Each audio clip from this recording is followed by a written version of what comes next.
அதாவது எங்கள் அக்காவும் என் அக்கா குட்டி தங்கமும் கிளம்பிட்டாங்க. நான் தான் இந்த தடவை ஊரில் கொண்டு போய் விட்டு வரலான்னு சொல்லி கிளம்பியிருக்கேன். அதாவது எங்கள் அக்கா ஹஸ்பண்டுக்கு கொஞ்சம் ஒர்க்காக அதுதான். ஸோ கிளம்பிட்டு அப்படியே ஆட்டோவில் சித்தலவாய்க்கு போயிட்டு சித்தலவாய் டு கரூர் வந்தாச்சு. கரூர் பஸ் ஸ்டாண்ட்லேருந்து இந்த ஷேர் ஆட்டோ மூலமாக தான் பார்த்துட்டிங்கன்னா சேலம் பைபாஸ் போய் இறங்கணும். அங்கே போன உடனே பார்த்துட்டிங்கன்னா நாங்கள் கரெக்டாக ஆட்டோ விட்டு இறங்கினோடனே இந்த பஸ் வந்துருச்சு. ஒரு 1/2 அன் ஹவர் முன்னாடியே வந்துருச்சு.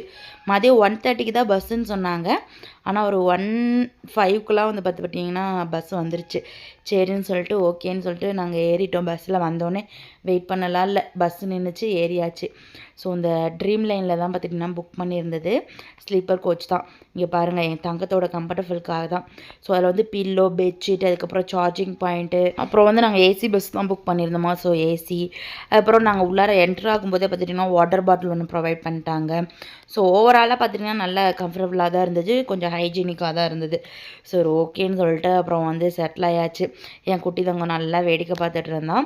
அவ்வளோதான், அப்படியே பஸ்ஸும் கொஞ்சம் நேரத்தில் ஒரு 10 மினிட்ஸ்லேயே பார்த்துட்டிங்கன்னா மூவ் பண்ணிட்டாங்க.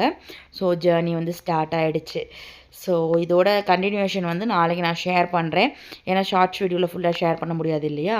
ஸோ அதனால தான் பாருங்கள் என் குட்டி தங்க எவ்வளோ கம்ஃபர்ட்டாக வரான்ட்டு. இந்த ஒரு கம்ஃபர்ட்டுக்காக தான் நாங்கள் இப்படி ஸ்லீப்பர் கோச் வந்து புக் பண்ணிவிட்டு வரோம். ஸோ இதோட கண்டினியூஷன் வந்து நாளைக்கு வந்து ஷேர் பண்ணுறேன். ஓகே, பாய்.